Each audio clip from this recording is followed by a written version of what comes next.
2018 Nissan Qashqai with obviously failing clutch.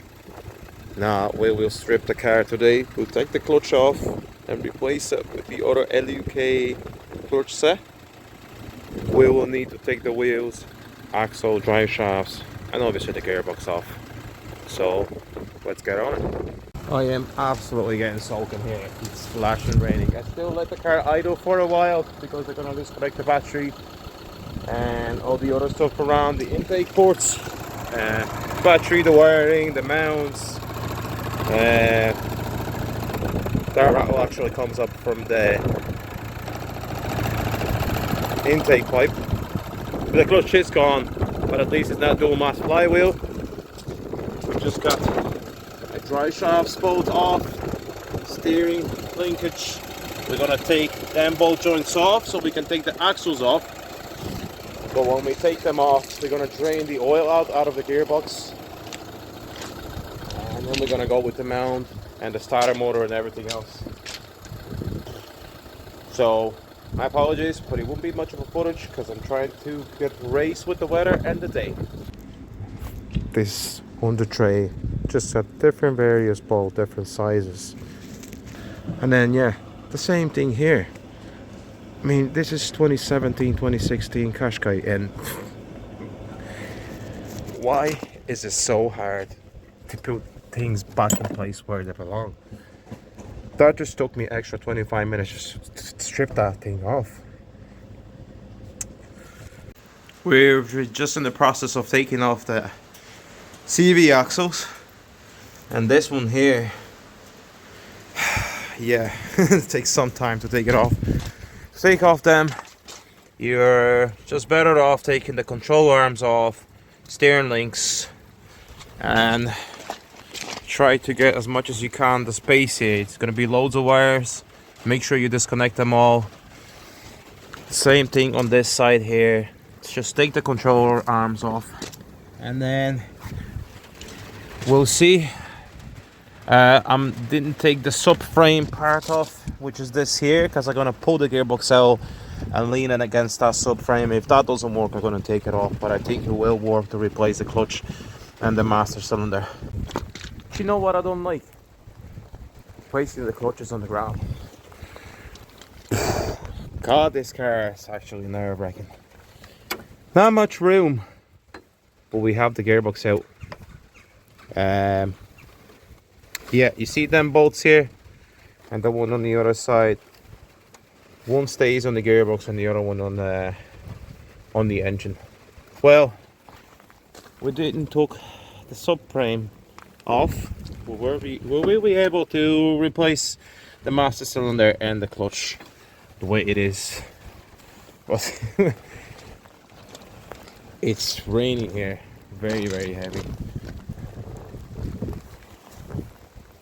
It is what it is. You have to get it done. The car will be delivered tonight, and we will get it done. It's no going back now.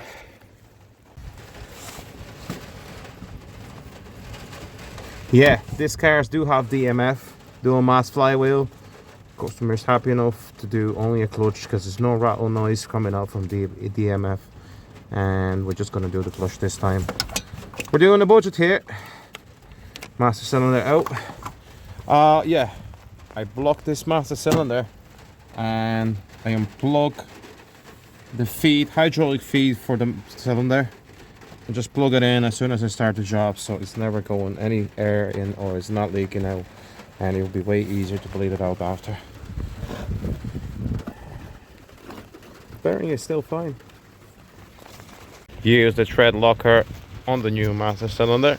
I just give them a quick little tap of the thread locker. That's enough, even more than what I need. It's in.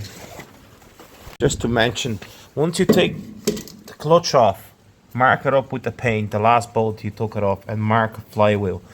It's loads of holes, pin holes, the lining holes, and sometimes you're just better off mark it in, because when you put back the other one, it will save you time. This is LUK, same kit. Let's see. Yeah, right, the friction plate is gone. and the other side is fine. Yeah, it's just been burned completely, so I say this is gone as well. Yeah. Well, guess we're getting the new clutch on, and this here is the new kit.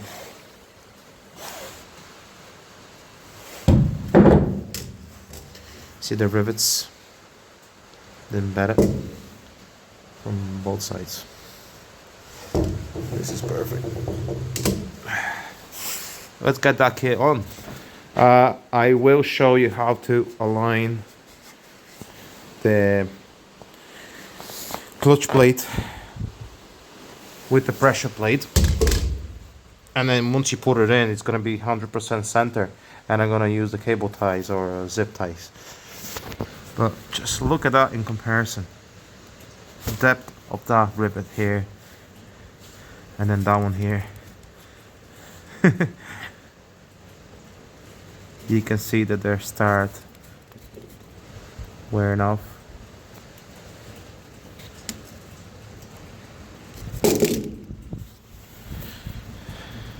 So what I do, get myself a few of these. I will show you at the end how does it look like, and you will figure out as soon as you see it. This is what I do. I put them through, make sure it's in center, and then I just put them around this, and then once you're done, you cut them and just pull them out, and it worked every time. I mean, you could just dab there and dab there, and you put super glue on, but then you just have to wait, and this is just straightforward. And you just make sure your gap is perfect, equally all around. I always leave a little bit of loose so I can still play with it, but you just go gently up and install that now, and then once it start clamping, that's it. You don't need to center it anymore.